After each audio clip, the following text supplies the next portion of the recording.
Yeah, right. Hello. We're back once again with the chatterbox with King Jacob. I am yours truly, King Jacob.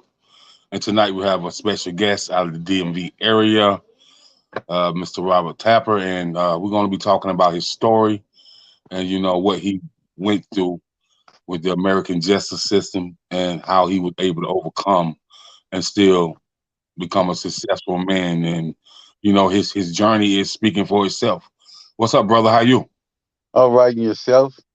Doing well, man. So, just want to get into your story, man. So, you know, um, go ahead and tell us about your story and the journey that you overcame and what happened to you out through your life.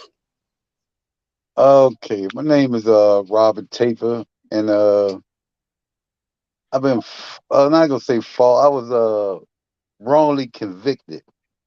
I was charged with conspiracy to commit robbery and armed robbery. In the case that we have that was brought up against me, I only assaulted a person in that case and was convicted of everything else that my co-defendants played in that case, but wasn't convicted of what I'd done or what really kicked it the the scene off. So everything that everybody else done, I was charged for, and as well as everything was over with, I was charged for the assault as well, and charged with everything. So as my time of doing that, I felt that I was wrongly convicted of that for charging me for something somebody else done, and plus he charged me for the assault that happened as well. And it was hard on me at the time of doing all that time, and how I played the part of overcoming that is thinking how my mother always wanted to see me back home though, or see me back on the street. You know. Right. And so, um, tell us a little bit about this treacherous lifestyle of the streets of DC, man. I know about it. I lived in DC for about 12 years, so I know about the treacherous lifestyle. My very first apartment was on Morris Road in Southeast. So, Right. Okay. I, Yeah. I know about the treacherous life of DC. So just enlighten the audience about that tough lifestyle in the DMV area. And the life of DT, man, is kind of it's kind of crazy. The young guys that's out there right now, man. I don't know. It's more of a living a lifestyle of rap, living on the street, and they try to live off this music. In my experience of what I'm seeing, and it's not really of enough communication out there with elderly people trying to tell them what to do, and it's been so far gone that you can't really even talk to a young person no more because they thinking that you trying to tell them what to do, or you trying to guide them, and it's basically a bunch of followers, really, to me. Right. And, And so and what you saying, there's no more OG code left, there's no more community values left, in the communities of the DMV area. no, I wouldn't say that. It's some there. It's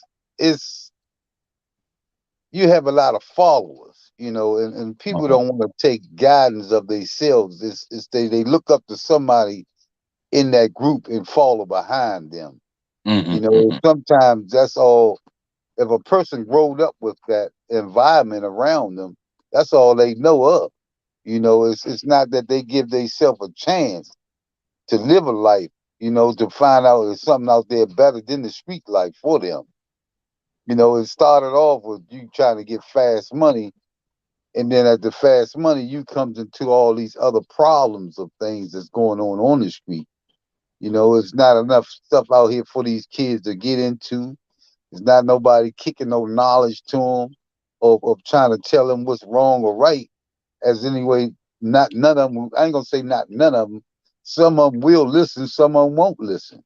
Hmm. It's hard out here trying to grab a young guy and try to give him some guidance because it's gonna be one of his fellow friends to act Hmm. like he's getting weak or he's being soft. But if a man don't step up and guide his own self, ain't nobody else will. That's right. That's right. And so, upon you getting convicted of crimes that you didn't commit, um, upon that day in the courtroom, you know, how much how much time did they sentence you with for something that you didn't do? Um, I say I got like 16 years of that, and plus they added on 4 years of that me being incarcerated. So it's like it doesn't say 20 years of that. 20 years. I was convicted of conspiracy to commit robbery and armed robbery. I also was convicted of selling drugs as well, but that was on a different charge that I was convicted of. All of it combined in at the same. They ran my time. Wow, you Oh, know, so they ran your time concurrently. yeah, So, oh wow. And so how much time did you actually do behind bars? 20 years, You did 20 years. 20 years and some change. I say, 20 years and some change. And yeah, so, um, upon that experience behind bars, man, how did you real? First of all, I'm gonna congratulate you on being an author, a public thank you, speaker, an actor, and and I'm gonna speak. I know me and your wife had talked about um, that you would like to get in, starting a nonprofit and just really do something for the younger generation, and I think that that would be great. And so I just wanted to tell you, man, I'm glad that you're keeping your head on the swivel, and thank you. I'm glad that you're impacting, the youth, impacting your community, and showing people just because this happened this current time don't mean that still got to be your destination. And so Correct. I can appreciate you doing what you're doing. So congratulations again. All right, thank you, thank you. Yes, sir. And so upon you being uh convicted and you doing 20 years, how did you rehabilitate yourself when you was behind that wall? I really take myself by, working while I was incarcerated, orderly, doing things that I'm good with my hands, doing things like that, exercising, eating and you know, trying to build my education up on my own because I was that type of person. I'm always, looking over my shoulders and things how I've never been incarcerated before. Hmm. And it was a thing to me that I'm always watching my surroundings, and I couldn't focus on trying to study and do things, that some people does because I'm always thinking something gonna happen. I had been approached this several times when I was incarcerated, had to fight for my conviction of what I got convicted for because they called me back then. They called me the one punch knockout person. And people were praising that like there was something big, and to me, I'm looking at it was something stupid for me getting caught up for. You know, Right. And so as you begin to do your time, man, and you begin to really reflect and think about, because I hear people say everybody love you on the outside, but let you go behind the wall, you find out who your real friends are. yeah, that is And true. That is and, true. and so with you finding that out, man, what was your mindset and just to have a clear mind space to really do your time and then just get out and do what you need to do to be a productive citizen of society. Well, as my time of being in, people I ran the street with, I thought, would at least look out for me, call, write a letter or something I can call and speak to when I ain't feeling good in there. It's none of them I could have reached out for, you know. I was like to myself while I was in there. I had to work to provide for myself while I was in there, do things I was here, while my mother and my father was still around. They helped supported me while I was in. I got support from my family on close to time of me getting ready to leave out. I started getting the support from them. Then it's rough, man. Being because I stayed in the lockdown unit most of the time of my charge, and some of the places that they sent me in, I felt that I shouldn't have been there for the crime that I committed. And these prisons that they sent me in were real maximum security prisons, and they say they sent me there because the nature of my crime, or because it was a highly publicized case, and they were sending me in these maximum security facilities to stay. Each ones I stayed 4 years and kept getting moved here and moved there. And I couldn't believe some of the things that I was going through as I was doing this time. It's just I try to stay focused and work out. It's like I ain't gonna say I didn't get in no trouble. I got in some trouble at times, Hmm. and got myself out of it. Done time in my hole most of the time. Most of the time, they always kept moving me to different facilities. I think that's what kept me really moving along and experiencing different facility, because every Hmm. facility is not the same. These guys come in these facilities and think they've been in, I mean, real facilities. They haven't been in a real facility until you go into a facility where you got death row at. You got maximum security. You got cells where you don't even come out for 1 hour a day or something.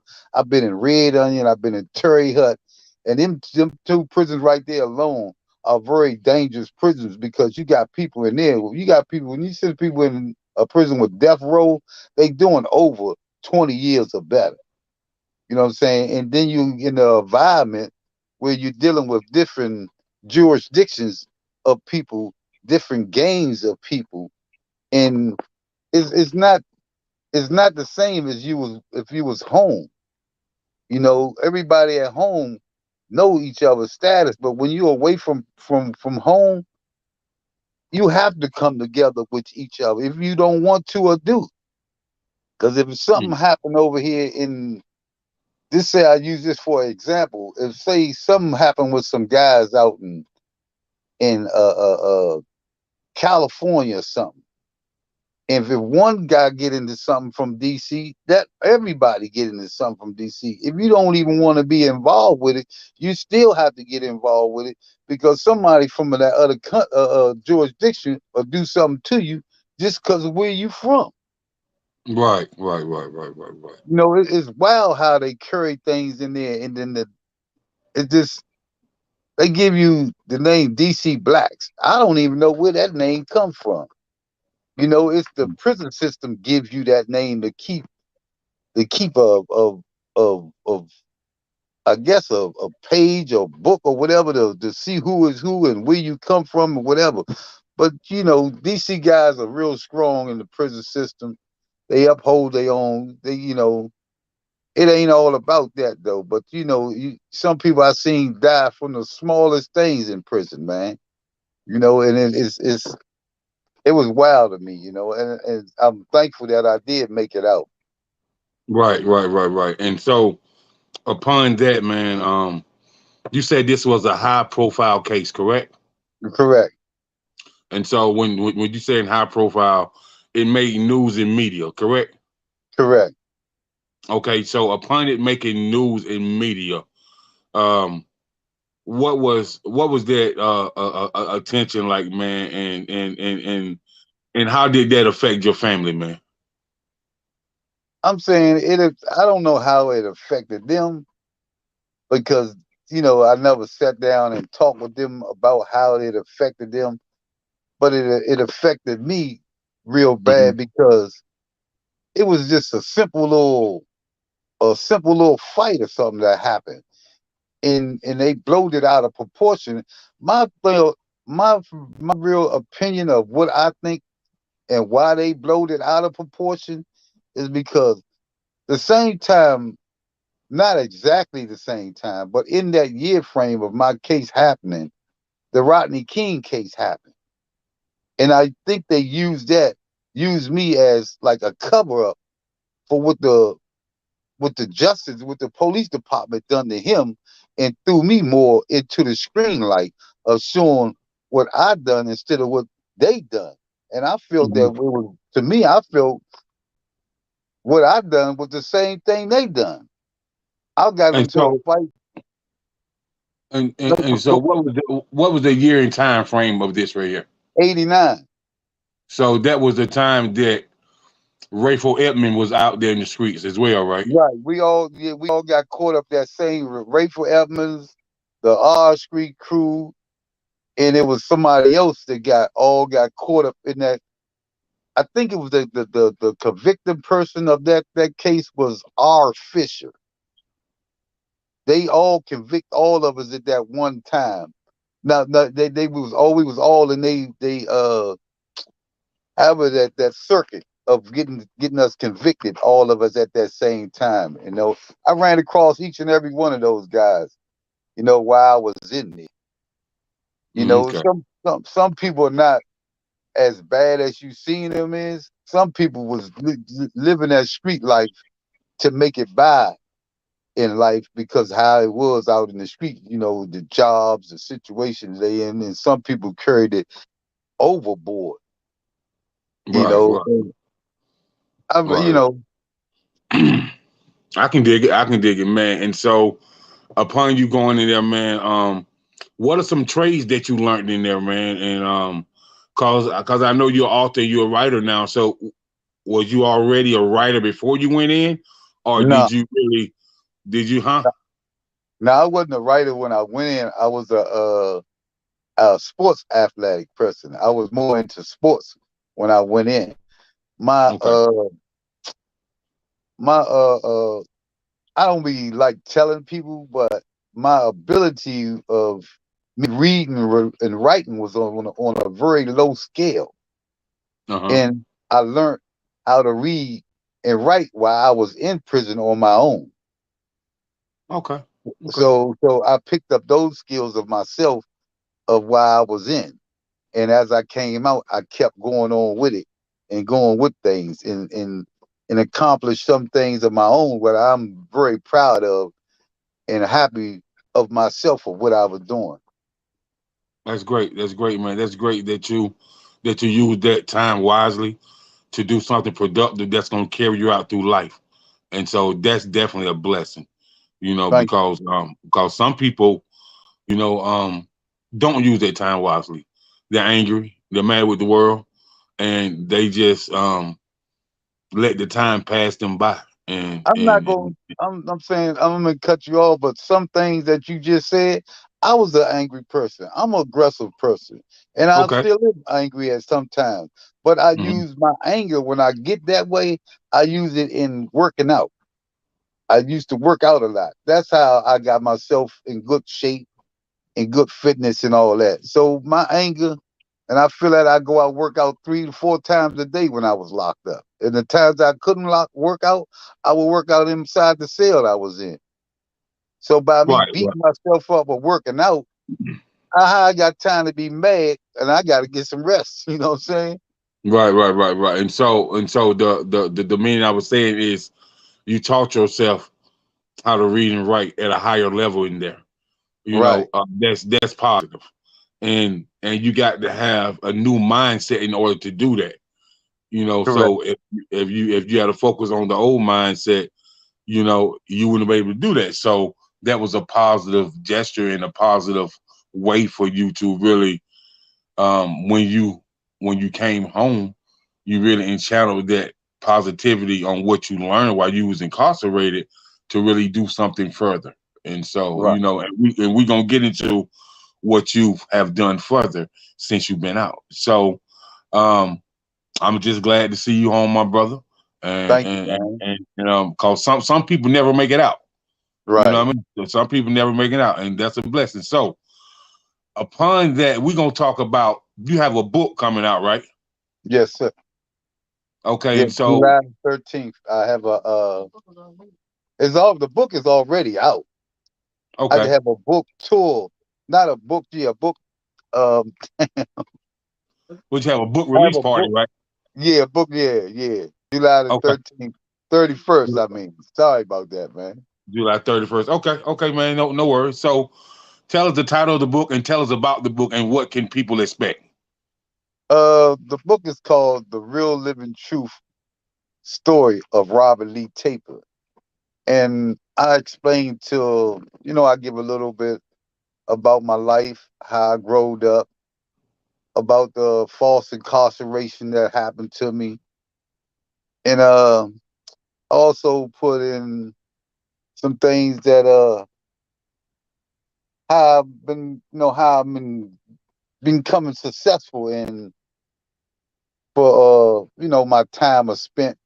My wife has helped me come along doing a lot of things. She is. I asked her for assistance, and she assisted me with everything that I'm doing. She helped me get in movies. I done played in 2 movies. I just got offered to play in another movie today. And I got a sports bag I done made that's coming out.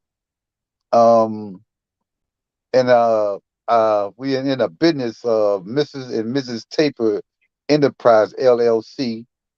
Yeah, that's real estate, home improvement, you know, it's all type of whatever you need done to a house, I'm here for you. Okay, Yeah, okay. My man, yeah, my man. Okay. I like that. I like that. And so it's funny you say that, man. One of my baby cousins, she I think she was about what 25, 26. She right. just purchased her first property in Waldorf, Maryland. And so I know she's gonna be purchasing other properties and some fix up homes too. So now that I have you on deck, I can definitely plug you in with her. You know what I mean? Okay, Um, that sounds cause, good. cause, because the networking thing is it's a chain reaction, man. So we as people definitely got to network together. You know what I mean? So Right. so now that I know that, that's great. And so upon this book, man, what made you want to write the book, man? Like what gave you that Oh, get up and go and say, well, I really need to put my story out and I need to write this literature and so people understand who I am and where I came from and where I am today. I always said to myself when I was incarcerated that, I called myself a child of God. And Hmm. I always wanted the truth to be spoken, no matter what. And no matter how long it took me, I wanted people to know exactly what happened and what I've done and how crooked the system is. Even though you out there on that street doing things, the system is so crooked. They can will convict you and sentence you for something that you done, but will throw other crimes or charges on top of that to try to keep you in longer incarceration. You know, my thing it is that I always wanted to get out what I wanted to let people know what really happened to me, not because I feel that they need to know. I feel that I wanted to let people know what happened and that things of the life that you live in and how hard it is, how easy it is to get into something is very hard to get out of. Hmm. You know, Hmm. Okay, so now this book will this book be turned into a movie script or a TV series, or have you thought about anything along those lines? it already been imposed to me about 5 times that somebody want to make a movie out of the book. It's supposed to be a movie turned into a movie script, man. Okay then. Okay, okay, okay. Now, I like the movie sound, but I like the TV series better. Yeah, yeah, Then, yeah. and I'm gonna tell you why. Because the TV series will have different seasons and different sequels to it, and you know, it gives you that kind of awe, like, In the oh man, look of the whole yeah, scene of how it all came out to be. right, right. It gives you that thing about I wonder what's gonna happen next. You know, and you know Right. when you watch the movie straight through, you get the same, but when you when you have that stay tuned for season two, such and such and such, you know what I mean? People are Right. anticipating the wait, you know what I mean? To see what it And is, to see how it right, turns out, or what's going to happen this time. that's I gotta right. look like they rushing there to see different show. I gotta go catch this, man. It's getting ready to come on. This I want to see what's gonna happen to Joe and Joe or Bo and Bo. We'll see what they gonna do. Cause this last week they showed some cuts of what this was gonna happen. Or yeah, I feel you on that part. Right. And you blessed to have your wife helping you, man, because she I've been knowing her for a while. She know a lot of people. She know Yeah, everybody. She know everybody, their mama, their grandma, and their first cousin. yeah. For sure. She Yeah, she man. told me that. Yeah, she network a lot. So she know a lot of people. So, that's definitely a good thing. I'm And gonna, I'm then, gonna, I'm I'm gonna say this. She tells me that, but I'm a type of person that I ain't gonna say I don't believe her. It's just, and I love her, and I love her dearly, man. She's my heart right now. And, she's my go-to person when I'm going through things. But I've been lied to so much in my life, okay. and people tell me they're gonna do things, or they say they'll do this or do that, and I never see results of it, or I never see any type of coming forward of it. So you can tell me anything until it's being presented to my face and being showed or done. So you can say whatever you want to say to me. It doesn't matter because I'm gonna still continue on what I'm doing. I'm gonna get a little attitude, angry when you say something and it don't go right, but it's not gonna stop my movements though. Okay. So, but is that now? Let me be clear here now. Yeah, I just said she know a lot of people, I know you said and that. and, and, and so just let me be clear. She ain't other people. You know I what I know mean? that. I know You that. know She what I'm didn't saying? show me that. And so what I can tell you is people rock with her. You know what I mean? Because she a genuine person. And Right. so and a lot of people don't have that, bro, and you do. So that's what's up, man. And I just think, man, that with you doing the book, then you getting these movie offers, and now with these movie offers, man, if these people is gonna offer you a movie deal, then this is your life story we talking about. So they definitely got to make it make sense for you to even give them your life story. You know what I Right. mean? You know what I mean? It's got to be some things that solidified for you. You know what I mean? That's gonna Yeah. make you feel comfortable doing it. You know what I mean? Whatever I go through, I get approved from my wife anyway. So Word. Oh, that's that's that's that's my go-to for everything. I don't care what it is. Whatever you come to me about, I'm gonna talk to her about it, and I'm gonna get approval from her about it, and then I'm gonna go with it. If some of it I okay. might don't like and say something to her about it, and then we'll make some changes. But I'm gonna go with her, most of her judgment. Right. I can dig that. I can dig that. So with that being said, man, are you pretty excited about your book release party? Yeah, I'm excited and kind of a little nervous because I've never been through something like this before. I never Don't had be this nervous, much. man. No, hey, you asked God for it, and I don't need to be nervous now. Yeah, Hey, I just never had this much attention on myself in a good way instead of a man, you, bad way. man, you always had it on you, man. You athlete, bro. You always had it. You know what I mean? You Right, just have it in a different format now. But right. you a former athlete. You always had it. So I mean, they always say, man, if you ask God for it, you better be ready when He give it to you.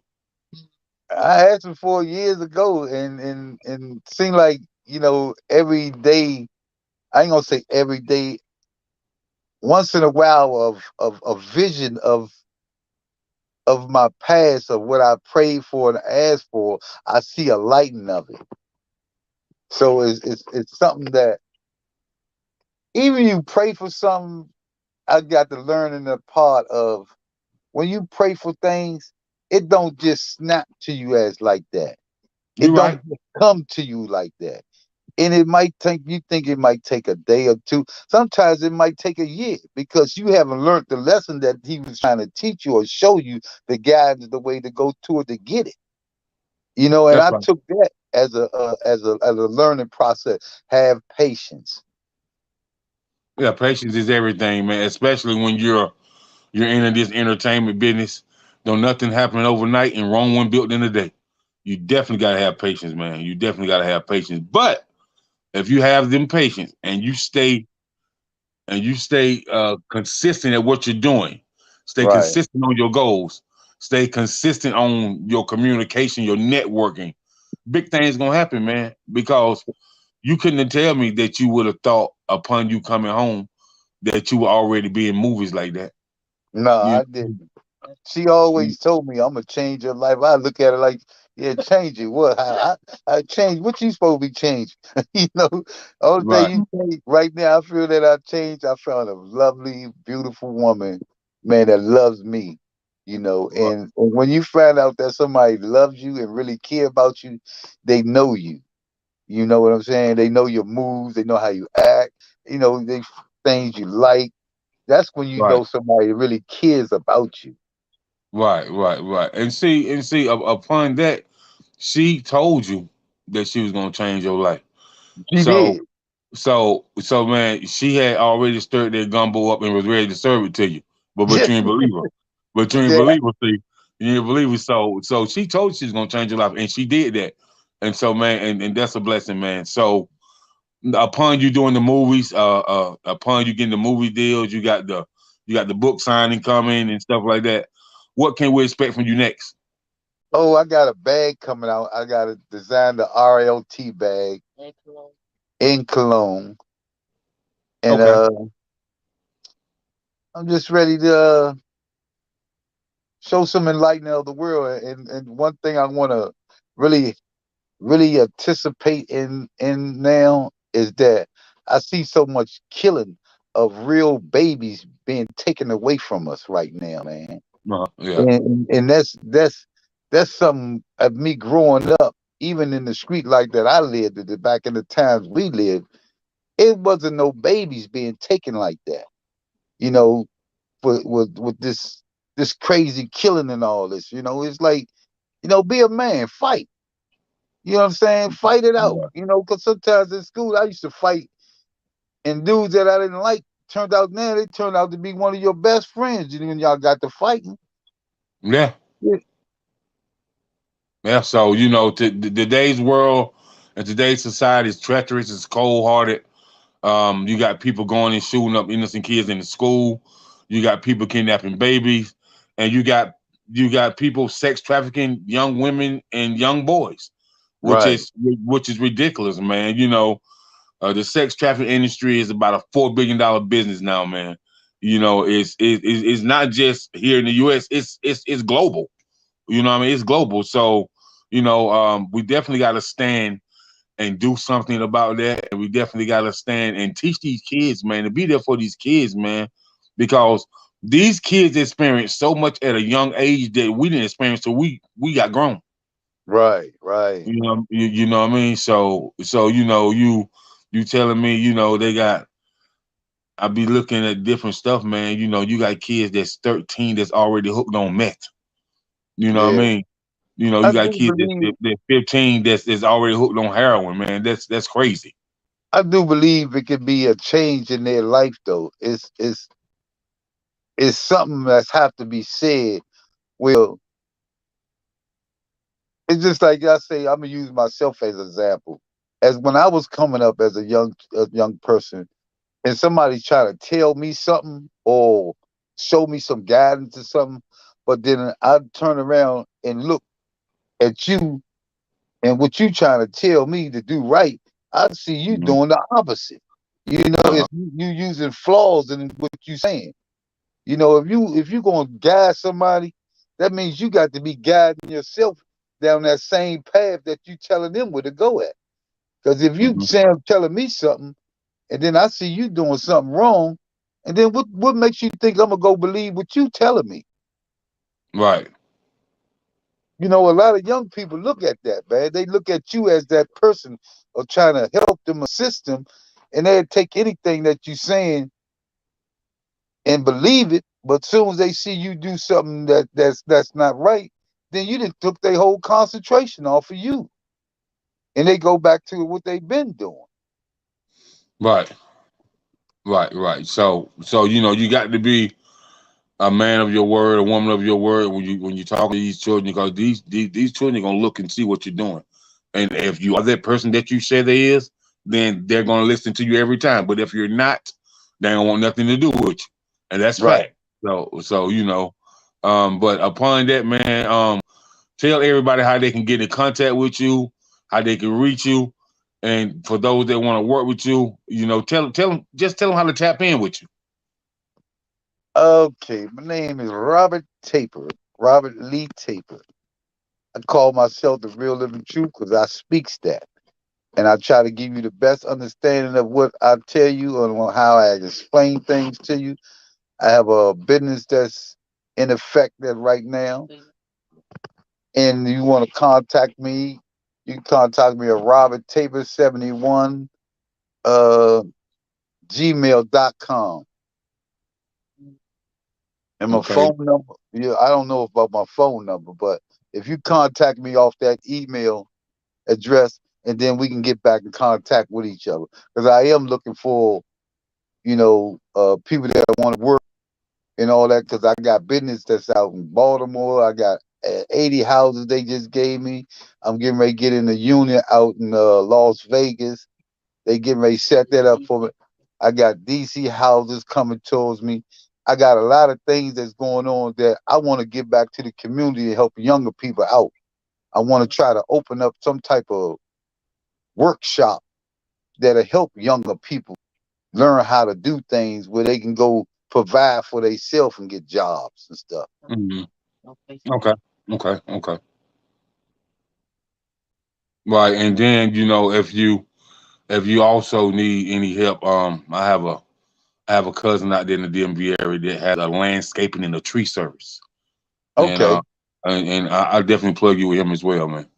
All For right. sure. That sounds good. Oh yeah. So All, man, I all, want all, to say it again. I said all help can, all assistance can be helped.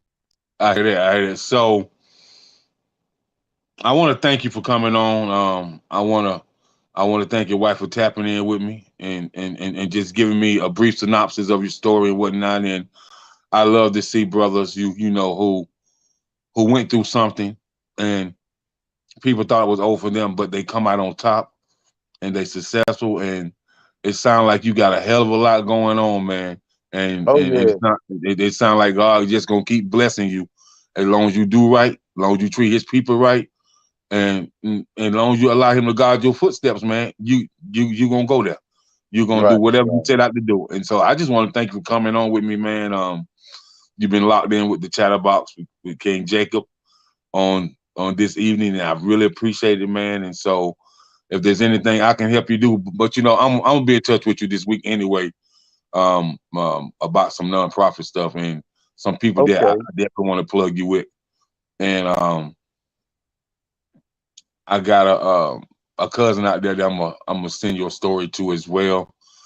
She's actually in Maryland, but she Right. does a ministry, Love Thyself Ministry podcast. Right.